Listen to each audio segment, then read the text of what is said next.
오늘은 망상을 여의고 참마음을 드러내다라는 주제로 대승불교의 수행에 대해서 한번 살펴보겠습니다. 시간 시간에도 한번 살펴봤다시피 능엄경에 보면 중생들은 참마음이 문득 망상을 생하면 망상에 집착하여 참마음을 잃어버린다. 참마음을 잃어버린 채 망상만을 쓰면서 이를 자기 마음이라고 착각한다. 이와 같이 참마음을 잃어버리고 망상만을 쓰기 때문에 종일토록 애써 수행하지만 스스로 깨닫지 못하고 허망하게 나고 죽음을 반복하고 있다라고 얘기해요. 다시 참마음이 있으니까 망상이 생한다. 짜증나라는 이 짜증은 마음이 있으니까 생하는 거야. 얘는 짜증 안 내. 우리는 여기 놀래라 라는 생각 또한 이게 있으니까 일어나는 거야. 문득 짜증나라는 생각이 훅 일어나면 참마음이 있으니까 짜증이 일어난 건데 우리는 이 일어난 망상에만 사로잡혀가지고 이것이 일어나게 한 근원인 참마음은 잃어버리고 망상에만 사로잡혀가지고 망상 따라 끄달리면서 살아가고 있다고 얘기해요. 그래서 대승의 수행은 망상인 줄 알아서 망상을 여의고 망상이 여일 때 한결같이 드러나는 참마음을 깨닫는 거예요. 지난 초파일을 며칠 앞둔 어느 날 금강암에 스님이 살고 있는 금강암에 웬 처사님 한 분이 올라오셨어요. 처음 보는 처사님이었어요. 그분이 급하게 법당 안으로 들어갔어요. 그리고는 뭐 사연이라도 있는지 정말 불안한 마음으로 부처님 앞에서 앉아가지고 계시는 거예요.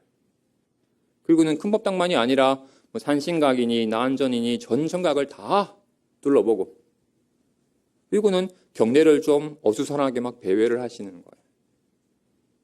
저분이 뭐 하시는 건가 잠깐 의아한 마음이 들었어요. 그러다 그분이 갑자기 원주실로 들어오셨어요. 그리고는 초파일을 며칠 앞둔 날이었으니까 본인도 초파일 당일 등을 하루 등을 달겠다는 거예요. 원주보살이 1일 등은 2만 원입니다라고 얘기했더니 그분이 5만 원권을 내셨어요. 원주보살이 5만 권을 받고는 3만 원을 거슬러 주려고 금고문을 열었어요. 그때 마침 초파일 며칠 앞둔 날이었으니까 금고에 꽤 큰 돈이 있었어요. 근데 그 조사님이 물끄러미 금고안을 보시는 거예요.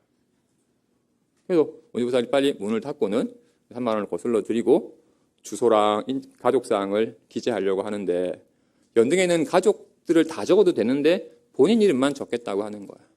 그래서 그냥 본인 이름만 적고 접수가 마쳤어요. 그분이 말없이 밖으로 나가셨어요. 1시간쯤 지나서 경찰 2명이 금강암에 찾아왔어요. 지금 살인범이 교도소에 수감돼 있다가 특별한 일이 있어가지고 며칠 휴가를 나왔는데 그 일을 보고는 다시 교도소로 돌아오지 않고 탈주했다는 거였어요.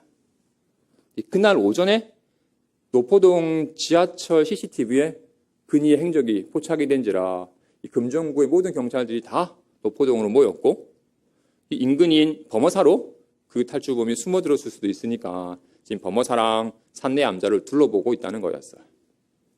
그런 원주보살에게 그 탈주범 수배 전단지를 보는데 아까 연등 접수를 하고 그분이랑 너무 닮은 거야.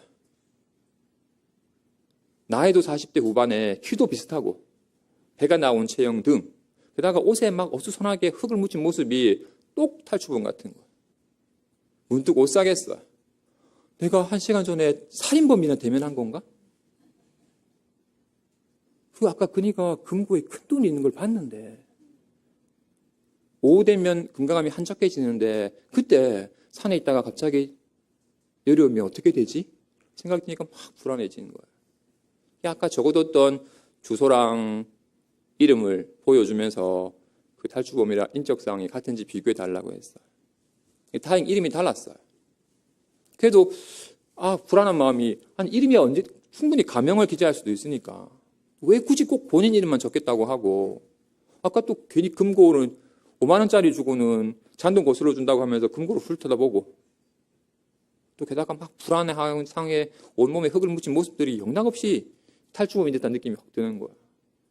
그래가지고 그러면 정말로 지금 내가 받아준 이 주소지에 이런 이름에 사는 사람이 사는지 확인해 달라고. 정말이면 될 것이고 가짜인 경우에는 그 사람이 가명을 줬고 탈주범이 가명을 준 것이 있으니까 확인해 달라고 요청을 했어요. 경찰이 알겠다 하고는 잠시 후에 경찰도 소집 회의가 있으니까 자기는 지금은 내려가 봐야겠다 하고는 다 철수해 버렸어요. 제가 원주부살이 불안해지기 시작하는 거예요. 원주실 혼자 남게 됐으니까. 원주실은 산에 텅그러니 있어가지고 잠금 장치도 별로 없어가지고 아무나 들어올 수도 있는데. 그래서 원주실 혼자 있기가 불안해가지고 먼저 금고 안에 있는 돈을 꺼내가지고 자기 방 안 장롱 밑에 확 숨겨놓고, 그리고 사람들이 많은 후원으로 가가지고 사람들이랑 같이 시간을 보냈어요. 계속 원주실 비울 수는 없으니까 다시 잠깐 원주실에 혼자서 있는 동안도 불안해하기도 하고, 그렇게 몇 시간 동안 불안해 떨다가 저녁 무렵에 낮에 왔던 경찰 한 명이 찾아왔어요. 그리고는 조사해 보니까 그 주소지에 그런 이름의 사람이 살고 있다 하는 거야. 좀 안심이 되었지만 그래도 약간 미식적인 마음이 있어가지고 그러면 내가 직접 한번 통화를 해보겠다 하고는 전화를 받아서 전화를 했어. 웬 처사님이 받으시는 거야. 오늘 금강암에 다녀가신 적 있죠? 지금 축원문 작성하는데 무슨 생인지 확인차 전화 드렸습니다 라고 얘기하자, 그러냐고 이렇게 직접 전화까지 줘서 고맙다고 대단히 반기시는 거야. 그분이었어요. 그래서야 마음이 좀 편안해지고 한편으로는 그분한테 너무 미안한 거야. 멀쩡한 분을 괜히 살인범으로 오해해가지고 혼자 막 불안에 떨었던 것이 부끄럽기도 하고 또는 괜한 생각에 속아가지고 괴로워하는 자신이 좀 안쓰럽기도 했어요. 이니만의 얘기는 아니죠. 우리 문득 불안한 마음에 훅 일어나서 불안한 생각이 실제냐 여기면서 괴로워할 때가 있어요. 스님이 금강암에 온 지 얼마 안 됐을 때 아침에 주의스님으로부터 방으로 오라는 호출 전화가 왔어요. 평소에 주의스님이 한 번도 당신 방으로 호출한 적이 없었어요. 대부분 특별한 일이 있으면 점심 공양 같이 할 때 이런저런 얘기를 나눴지 방으로 부른 적이 한 번도 없었는데 그날따라 아침 이른 시간에 방으로 오라 하시는 거예요. 그래서 문득 저를 돌이켜봤어요. 내가 요 며칠 뭐 잘못한 거 있나? 돌아봐도 특별히 잘못한 게 없어요. 그럼 내가 혹시나 사중을 좀 못 살펴서 뭔가 빠뜨린 일이 있나? 하고 둘러봐도 특별히 떠오르는 게 없어요. 그래서 약간 좀 긴장된 마음에 두루마기를 걸치고 당신 방에 가서 인사를 드리고 자리에 앉았더니 당신이 뭔가를 주시면서 얘기를 해요. 여행 갔다가 생각나서 샀다 하고는 선물을 주시는 거예요. 저는 왜 긴장해서 불안했던 거예요. 선물 주려고 부른 건데 괜히 혼자 불안한 생각에 괜히 불안해하는 거였어요. 정말 기쁜 일이 기다릴지라도 불안한 생각에 사로잡혀버리면 불안해져 버려요. 우리가 살면서 겪는 수많은 불안과 걱정과 괴로움들, 겪지도 않아야 될 일을 괜한 그 불안한 생각에, 괜한 걱정의 마음에 괜히 사로잡혀가지고 괴로워하는 경우가 너무나도 많아요. 지금껏 자신의 생각에 사로잡혀서 괴로워왔었고 지금도 생각에 사로잡혀서 괴로워하고 있고 아마 이대로면 앞으로도 계속 내 생각에 속아가지고 괜히 괴로워할 거야.